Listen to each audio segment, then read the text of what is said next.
Alright, let me tell you about the weirdest, most unsettling thing that's been happening to me lately. It all started with my new noise-canceling headphones. Best purchase I've made in years. I live way out in the middle of nowhere. Just me and my dog, Jasper.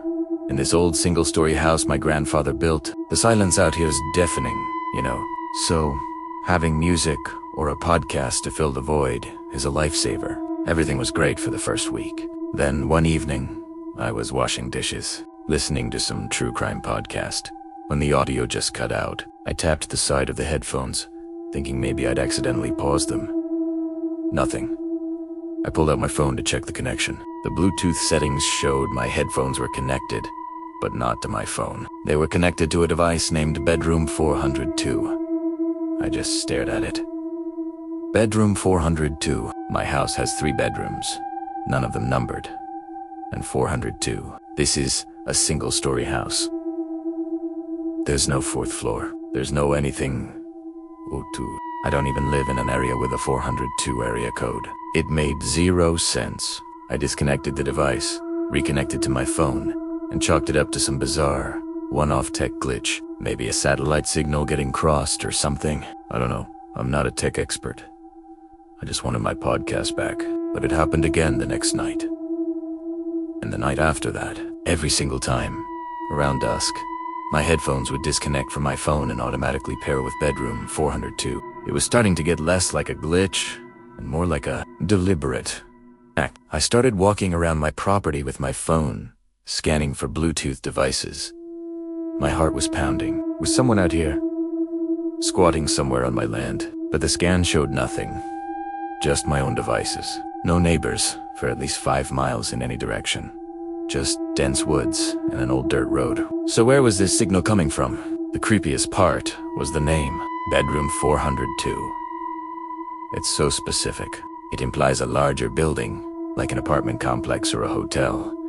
A place with hundreds of rooms, but I'm standing in a field, surrounded by trees, with only the sound of the wind and my own increasingly ragged breathing. There's nothing out here, nothing at all. One night, I decided to just let it connect.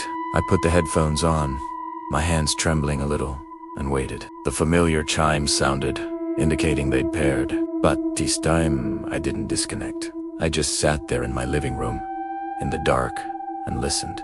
For a full minute, there was nothing but static. A low, hissing sound. And then, I heard it. A sound so faint I thought I was imagining it at first. A soft, rhythmic scratching. Scrape, scrape, ... Scrape, ... It sounded like fingernails on a wooden floor. I ripped the headphones off, my heart trying to beat its way out of my chest. Jasper, who'd been sleeping at my feet, shot up, a low growl rumbling in his throat. He was staring at the hallway that leads to the back bedrooms. The scratching, ... It hadn't just been in the headphones.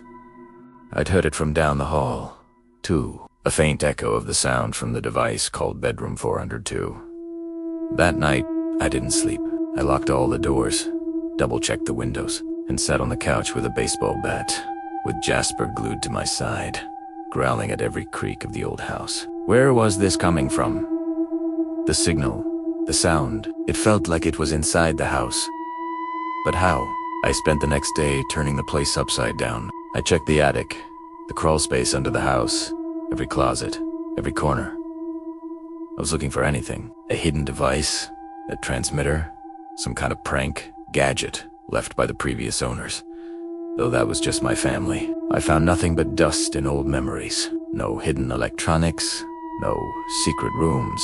Definitely no Bedroom 402. Frustrated and exhausted, I thought maybe I was just losing my mind. The isolation was getting to me. I decided to try and find the source scientifically.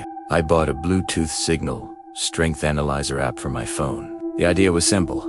I'd let the headphones connect to Bedroom 402, then walk around the house with the app running. Where the signal was strongest, that's where the source had to be. Hot and cold, right? Simple. As the sun began to set, right on schedule, my headphones disconnected from my phone and paired with the mystery device. The app on my phone immediately lit up, showing a strong connection. I took a deep breath and started in the living room. The signal was moderately strong. I walked toward the kitchen. It got weaker. I turned and walked down the main hallway. Weaker still. I went back to the center of the house and then started walking towards the back of the house, towards the 3 bedrooms. The signal got stronger. My stomach clenched. Stronger, ... and stronger still as I approached the spare bedroom at the very end of the hall. The one we always just used for storage. It was filled with old furniture, boxes of my grandparents' things. I rarely ever went in there. Standing right in front of the closed door, the signal strength on my phone was maxed out. It was practically screaming. The source was inside. My hand was shaking as I reached for the old brass doorknob. Jasper was right behind me, whining, his body tense. I turned the knob and pushed the door open. The room was dark, lit only by the faint moonlight coming through the dusty window. It smelled of mothballs and old paper. The signal detector was still at full bars. I took a step inside. My phone held out like a divining rod. I moved past an old dresser, a stack of boxers. The signal remained consistently high throughout the room. It wasn't one spot. It was like the whole room was the source. It didn't make any sense. How could an entire room be a Bluetooth device? I was about to give up, to write it off as my phone malfunctioning, when my foot bumped against something on the floor. It was a small, wooden crate, tucked away under an old writing desk. It looked ancient. I crouched down. The signal on my phone spiked even higher. This was it. The source was in this crate. With trembling fingers, I pried open the lid. It was filled with old, yellowed papers. Letters, mostly. I lifted them out, and underneath them all, at the very bottom of the crate, was a small, tarnished brass plaque. Primera picked it up, wiping the dust off with my thumb. There were words engraved on it. My blood ran cold. It was a room number plaque, the kind you'd see on a hotel or apartment door. And engraved on it were the words, Bedroom 402. I dropped it as if it were burning hot. It clattered on the wooden floor. How? How is this possible? This plaque, where did it come from? My grandfather built this house. There was never a Hotel 400 here. I backed out of the room, slammed the door shut, and leaned against the wall in the hallway, trying to catch my breath. That's when I heard it again, not through headphones. This time, from inside the room, the scratching. Scrape ... scrape. Louder now, more frantic. It was coming from the other side of the door. And then, a new sound. A voice, a faint, distorted whisper that seemed to seep through the wood. It was garbled, like a bad radio signal, but I could make out a few words. Let me out ... please. It's so cold in here ... I haven't been back in that room. The door has stayed shut. I've piled furniture in front of it. Every night, my headphones still try to connect to bedroom 402. And sometimes, if I stay up late enough, in the dead silence of the night, Primera carne, hear Italiano, the faint scratching from behind the door, the whispering. I don't know what's in that room. I don't know what my grandfather brought into this house, but I'm starting to think bedroom 402 isn't a device. It's a place that's somehow trapped inside that room. And whatever's in there, it wants to get out. Thanks for watching. I don't know what I'm going to do. If you have any ideas, please let me know. Stay safe, and maybe think twice before connecting to an unknown Bluetooth device. You never know who or what might be on the other end. Don't forget to subscribe for updates.